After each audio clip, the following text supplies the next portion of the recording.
specifically, this part of the Rancho the Highland Park part went to two men, Andrew Glassell Jr. and Alfred Beck Chapman, A.B. Chapman. The Chapman and Glassell continued to own the land up into the 1880s, and they leased it out for sheep herding. So you had the sheep herders come in, and they used the land for a number of years.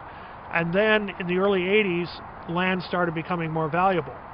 And the southern portion of the Rancho, which actually was not owned by Chapman and Glassell, it had been sold by Verdugo prior to when he took out the loan to Jesse D. Hunter, who had come over with the Mormon Battalion in 1848, 46, 47.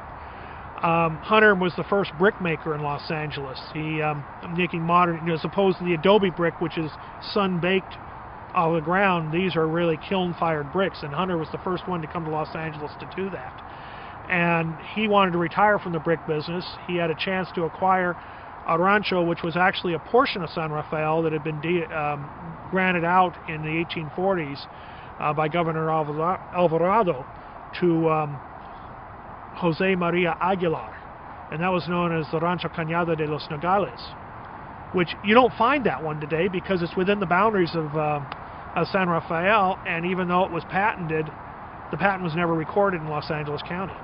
This portion that was owned by Hunter was, after Hunter's death, was sold to Albert H. Judson and George W. Morgan, who were both attorneys and worked in the land business in 1882.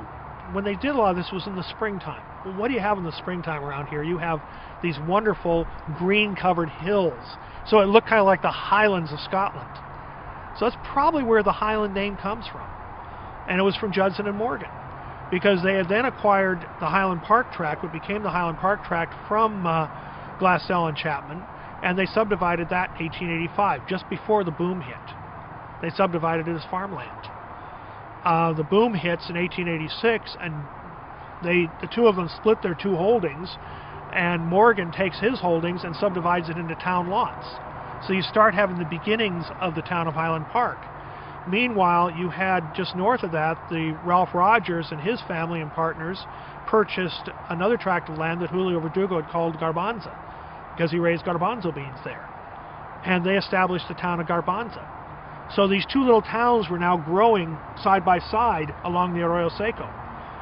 And this was really the genesis of Highland Park and Garbanza. Highland Park actually annexed in 1895. And the reason was, you go to the Sycamore Grove. There was a little town of Sycamore Grove here too, which is, the name's pretty much vanished as a town.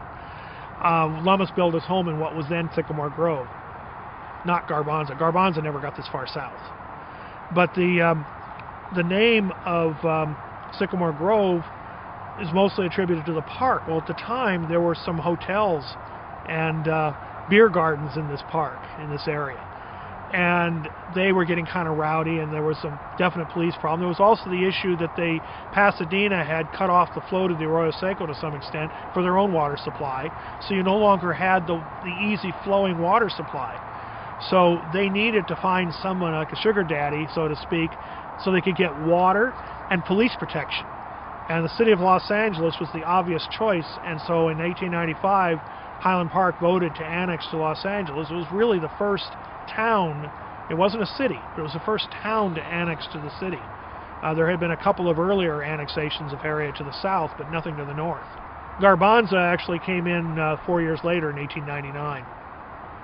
And there was a third annexation that's critical here too, and that's what's called the Arroyo Seco annexation of 1912, which basically started up in Mount Washington and went up between Eagle Rock and Los Angeles and went all the way around and included what is now El Sereno, which is Bardstown. So it was a very large annexation, included the hills back there behind the city limits and all. And those were the three key annexations for this area where it really became part of Los Angeles.